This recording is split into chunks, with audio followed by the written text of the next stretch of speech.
Mais écoutez, tout d'abord, c'est pas la première fois que je viens au Bénin. J'étais venu il y a quelques années de cela parce que j'étais venu pour parler de la drépanocytose. C'est toujours avec grand plaisir que je reviens ici parce que étant donné que je suis antillais, à chaque fois que j'ai la chance de visiter un pays africain, j'ai l'impression de rentrer à la maison. Donc oui, je suis très à l'aise et très heureux d'être là et surtout très heureux d'apporter avec moi ce livre qui a été traduit en italien, en espagnol, en portugais. Et c'est un livre qui suscite beaucoup d'intérêt en France. Il y a beaucoup de professeurs qui travaillent avec les élèves autour de ce livre.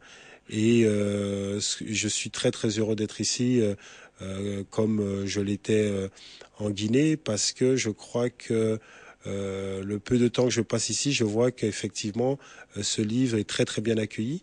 Et j'espère que le plus grand nombre pourra avoir accès à ce livre. D'ailleurs, avec les maisons d'édition, nous avons fait en sorte que le livre soit le moins cher possible, parce qu'effectivement, en France, le livre avait été présenté à 18 euros, je crois, et ici, on peut l'acquérir pour 3000 francs CFA.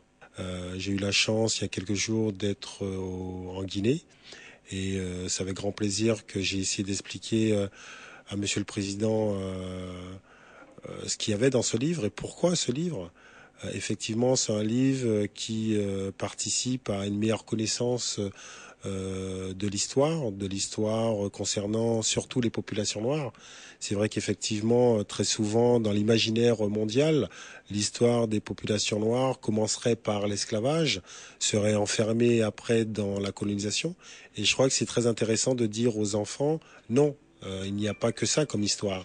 Il y a aussi l'histoire d'Ésope, il y a l'histoire de Taharqa par exemple, et je dois avouer que je suis très heureux parce que j'ai senti Monsieur le Président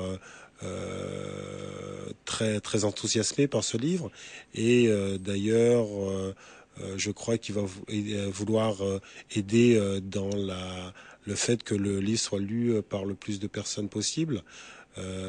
Par exemple, j'ai été très heureux aussi parce que au mois de novembre prochain, il y aura aussi un salon du livre où il y a des grandes chances que je puisse revenir.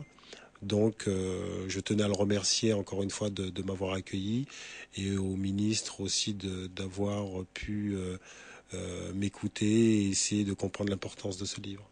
La prochaine étape, c'est j'ai rendez-vous cet après-midi avec des jeunes à la Fondation Zinsou pour justement discuter autour de ce livre, discuter autour peut-être des préjugés qui circulent dans nos sociétés. Parce qu'encore une fois, je crois que nous nous rendons pas compte, parfois, nous adultes, qu'il faut absolument travailler à la bonne estime des enfants. Et effectivement, je crois que chacun de nous, nous pouvons savoir que parfois le regard porté sur le continent africain est un regard parfois pas réaliste, voire négatif. C'est vrai que souvent, je dis que le racisme, quand même, le plus puissant qui existe aujourd'hui dans notre société, c'est faire croire que le continent africain serait le continent le plus pauvre.